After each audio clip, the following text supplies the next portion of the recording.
قادری صاحب بمبئی مہاراشٹرا سے سفر کر کے اس جلسے میں حصہ لینے کے لیے آئے. بمبئی میں آپ کی مسلم یونٹی فاؤنڈیشن کو سب بہت اچھی طرح سے جانتے ہیں. قادری صاحب بہت ہی مشہور مقرر ہیں اور عاشق علی ہیں. حضور آپ کا اس شعر کے ساتھ استقبال کرتا ہوں. ان کا فقیر دولت دنیا سے بے نیاز، کاسے میں کائنات کا ٹکڑا پڑا ہوا. جناب قادری صاحب.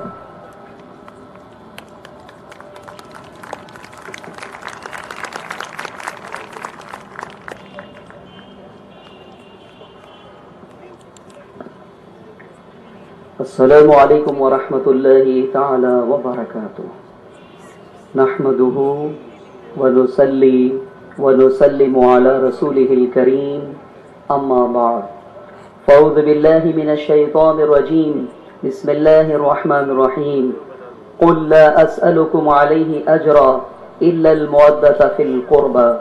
صدق اللہ العلی العظیم وبلغنا رسولہ النبی الامین الکریم ونحن على ذلك لمن الشاهدين والشاكرين والحمد لله رب العالمين. قال النبي صلى الله عليه وسلم لا يؤمن أحدكم حتى أكون أحب إليه من والده وولده والناس أجمعين. وقال من كنت مولاه فعلي مولاه. صدق رسول الله صلى الله عليه وسلم. اللهم صل على سیدنا و مولانا محمد معدن الجود والکرم وعلى آلہ واصحابہ وبارک وسلم. صلاۃ و سلام علیک یا سیدی یا رسول اللہ. وائس چانسلر صاحب اور اسٹیج پر دیگر معزز مہمانان اور سامعین کرام، آج ہم ایک ایسی ذات کی بارگاہ میں خراج عقیدت پیش کرنے کے لیے حاضر ہوئے ہیں کہ جن کی فضیلت قرآن میں بھی بیان کی گئی، جن کی عظمت حدیثوں میں بھی بیان کی گئی. یہ ان کی ذات، ان کی سیرت پر کوئی تفصیلی خطاب کا وقت نہیں ہے. شخصیت جتنی اہم ہے وقت اتنا ہی مختصر ہے. امیر المومنین، خلیفۃ المسلمین، مولائے کائنات حضرت علی رضی اللہ تعالی عنہ ایک جامع الصفات شخصیت کا نام ہے. ان کی عظمتوں کا حال یہ ہے کہ گھنٹوں تقریر کی جا سکتی ہے ان کی عظمت اور بزرگی پر، ان کے علم و فضل پر، ان کے خوف خدا پر، ان کی خشیت ربانی پر، ان کی ذوق عبادت پر، ان کے شوق بندگی پر، ان کی حکمت اور دانائی پر.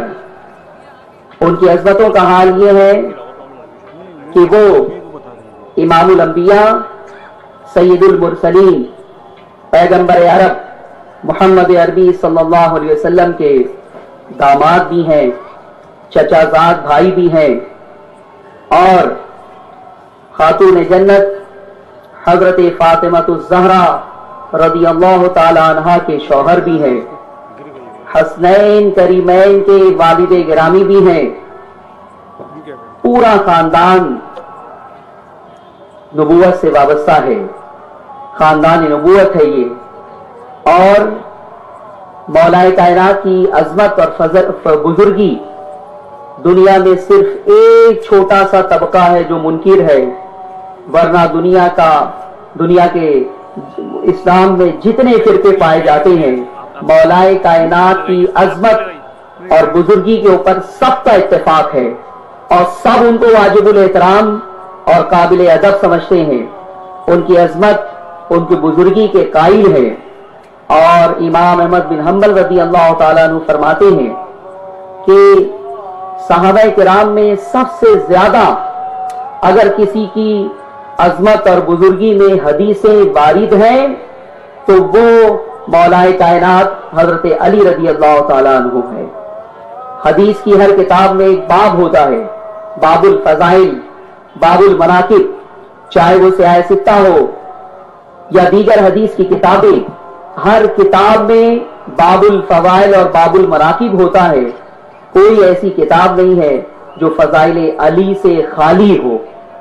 اور ان کی عظمتوں کا حال یہ ہے کہ وہ سب سے پہلے ایمان لائے بچوں میں۔ اہل سنت کے عقیدے کے مطابق سب سے پہلے ایمان لانے والی خاتون ام المومنین حضرت خدیجہ الکبریٰ رضی اللہ تعالی عنہا ہیں، اور اس کے بعد مردوں میں امیر المومنین خلیفۃ المسلمین سیدنا صدیق اکبر رضی اللہ تعالیٰ عنہ ایمان لائے، اور بچوں میں سب سے پہلے مولا کائنات امیر المومنین خلیفۃ المسلمین حضرت علی رضی اللہ تعالیٰ عنہ ایمان لائے۔ آپ کی عظمتوں کا حال یہ ہے کہ بہت سارے لوگوں کے سامنے ایمان کی جب دعوت پیش کی گئی، اسلام کی دعوت پیش کی گئی، تو کچھ لوگوں نے تعامل بھی کیا ہے، کچھ لوگوں نے جو ہے وہ انکار بھی کیا ہے۔ کچھ لوگوں کا حال یہ ہے کہ انہوں نے پہلے جو ہے وہ انکار کیا، دعوت کا مظاہرہ کیا، اور بہت بعد میں جا کے ایمان جو ہے وہ لائے ہیں۔ لیکن تمام روایتیں اس بات پر متفق ہے کہ مولا کائنات رضی اللہ تعالیٰ عنہ ایک مرتبہ ام المومنین حضرت خدیجہ الکبریٰ اور نبی اکرم صلی اللہ علیہ وسلم کو نماز پڑھتے ہوئے انہوں نے رات کے وقت دیکھا۔ پوچھا کہ یہ تم کیا کر رہے تھے؟ رحمت عالم صلی اللہ علیہ وسلم نے بتایا کہ میں اللہ کا رسول ہوں، اور یہ ہم نماز ادا کر رہے تھے، ایک خدا کی بندگی کر رہے تھے، ایک خدا کی عبادت کر رہے تھے، اور یہ اسلام میں ایک مخصوص طریقہ ہے نماز کا۔ اور پھر حضور علیہ الصلوۃ والسلام نے حضرت علی رضی اللہ تعالیٰ عنہ کو اسلام کی دعوت دی۔ اس وقت آپ 9 یا 10 سال کے بچے ہیں۔ امام احمد رضا قدس سرہ العزیز نے 8 یا 10 سال کی عمر جو ہے وہ نقل کی ہے۔ آپ کے سامنے جب اسلام کی دعوت پیش کی گئی، آپ نے صرف یہ فرمایا کہ میں اپنے والد ابو طالب سے مشاورت کر کے پھر جو ہے وہ کوئی فیصلہ کروں گا۔ اور رات گزری تھی، صبح ہوئی، پروردگار عالم نے اسلام کی عظمت اور محبت آپ کے دل میں ڈال دی، جبکہ آپ 8 یا 10 سال کے بچے تھے۔ اور صبح ہوئی تو بلا تعامل آقا علیہ الصلوۃ والسلام کے دست سے مبارک پر اسلام قبول کر لیا۔ یہ وہ شرف ہے کہ جو صرف اور صرف مولا کائنات حضرت علی رضی اللہ تعالیٰ عنہ کو حاصل ہے۔ اور حدیث میں آپ کی بے شمار فضیلت بیان کی گئی، آپ کی عظمتوں کا خطبہ حدیث پاک میں پڑھا گیا۔ رحمت عالم صلی اللہ علیہ وسلم نے یہاں تک فرمایا کہ علی کی محبت میری محبت ہے، اور میری محبت خدا کی محبت ہے۔ یعنی اگر تم اللہ سے محبت کرنا چاہتے ہو تو تمہیں علی سے محبت کرنی ہوگی، اگر تم رسول اللہ سے محبت کرنا چاہتے ہو تو تمہیں علی سے محبت کرنی ہوگی۔ حضرت علی رضی اللہ تعالیٰ عنہ کی محبت کو مدار ایمان قرار دیا گیا ہے، اللہ اس کے رسول کی محبت کے حصول کا ایک عظیم ذریعہ قرار دیا گیا ہے۔ یہی وجہ ہے کہ تمام صحابہ آپ کی عزت کیا کرتے تھے، آپ کی تعظیم کیا کرتے تھے۔ سیدنا صدیق اکبر رضی اللہ تعالیٰ عنہ کی عقیدتوں کا حال یہ تھا کہ وہ جس محفل میں ہوں اور حضرت علی ہوں تو مسلسل حضرت علی کے چہرے کو تکا کرتے تھے۔ کسی نے اس بات کو دیکھا اور محسوس کیا اور پوچھا کہ امیر المومنین، آپ جو ہے وہ مولا کائنات کے چہرے کو تسلسل کے ساتھ کیوں تکتے رہتے ہیں؟ تو آپ نے فرمایا کہ میں نے رسول اکرم صلی اللہ علیہ وسلم سے سنا ہے کہ علی کے چہرے کی زیارت کرنا بھی عبادت ہے، علی کے چہرے کی زیارت کرنا بھی عبادت ہے۔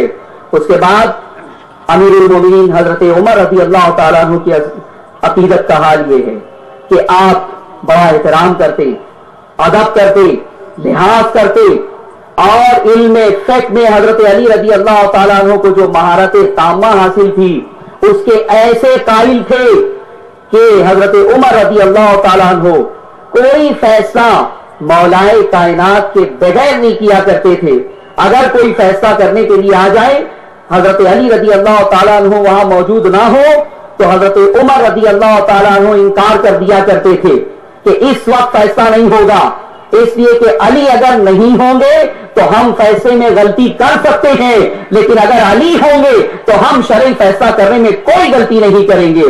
اور ایک موقع پہ امیر المومنین حضرت عمر رضی اللہ تعالیٰ عنہ نے مولا کائنات حضرت علی رضی اللہ تعالیٰ عنہ کی عظمتوں کا اعتراف کرتے ہوئے فرمایا تھا کہ لولا علی لہلک عمر کہ اگر علی نہیں ہوتے تو عمر جو ہے وہ ہلاک ہو جاتا. اس طرح کی عظمت فضیلت اس کے قائل پوری دنیا ہے, پوری امت مسلمہ ہے. مسلمان وہی ہے جو حضرت علی رضی اللہ تعالیٰ عنہ سے محبت کرے, جو ان سے عداوت رکھے. اسے اس حدیث پاک کا علم ہونا چاہیے کہ رسول اکرم صلی اللہ علیہ وسلم نے فرمایا کہ مومن حضرت علی رضی اللہ تعالیٰ عنہ سے محبت کرتے ہیں, اور جو منافق ہوتا ہے وہ حضرت علی رضی اللہ تعالیٰ عنہ سے عداوت رکھتا ہے. حضرت علی کی محبت کو اصحاب صاحب ایمان ہونے کی جو ہے وہ نشانی قرار دے دیا گیا, اور ان سے نفرت کرنا, عداوت کرنا, انہیں اذیت پہنچانا یہ صرف اور صرف منافق کا کام ہو سکتا ہے. تو بڑی عظیم ذات ہے جن کی بارگاہ میں خراج عقیدت پیش کرنے کے لیے ہم حاضر ہوئے ہیں, اور ان کی زندگی کے جتنے گوشے ہیں گھنٹوں اس کے اوپر گفتگو کی جا سکتی ہے اور قرآن اور سنت سے سندیں پیش کی جا سکتی ہے. میں علی سوسائٹی کو مبارکباد دوں گا کہ انہوں نے آج اس بزم کا انعقاد کیا, اور مولا کائنات رضی اللہ تعالیٰ عنہ کی عظمتوں کے اظہار کے لیے یہ منعقد کی گئی ہے. ان کی سیرت, ان کے کمالات اور ان کے فضل کو نئی نسل کو روشناس کرانے کے لیے یہ منعقد کی گئی ہے. اسی طرح سے خلفائے اربعہ کا یوم پوری امت مسلمہ کو منانا چاہیے. صدیق اکبر رضی اللہ تعالیٰ عنہ کا یوم بھی منانا ہوگا, حضرت عمر رضی اللہ تعالیٰ عنہ کا بھی یوم منانا ہوگا, حضرت عثمان غنی کا بھی یوم منانا ہوگا, اور حضرت علی رضی اللہ تعالیٰ عنہ کا یوم بھی ہمیں منانا ہوگا. یہ وہ شخصیتیں ہیں کہ امت مسلمہ کو, ہمیں نئی نسلوں کو بار بار بتانا ہوگا کہ ان کے دل میں خوف خدا کیسا تھا, خشیت ربانی کیسی تھی, دین کی کیسی خدمت کی ہے, دین کے لیے کیا قربانیاں پیش کی ہے. مولا کائنات کا تو حال یہ ہے کہ وہ بچپن سے رسول اللہ کے دامن سے لگے رہے اور ہر قربانی دی. زندگی کی آخری سانس تک ایک ایک زندگی کا لمحہ انہوں نے اسلام کے لیے جو ہے وقف کیا ہے, اور اس کے بعد ان کے صاحبزادگان نے جو اسلام کی سربلندی کے لیے اور کلمہ الہ کے لیے جو قربانی دی ہے اسے امت مسلمہ کبھی فراموش نہیں کر سکتی ہے. میں زیادہ تفصیلی خطاب یہاں نہیں کر سکتا وقت کی نزاکت کو دیکھتے ہوئے, اور میرے بعد بھی دیگر جو ہے وہ مقررین ہیں. وما علینا الا البلاغ.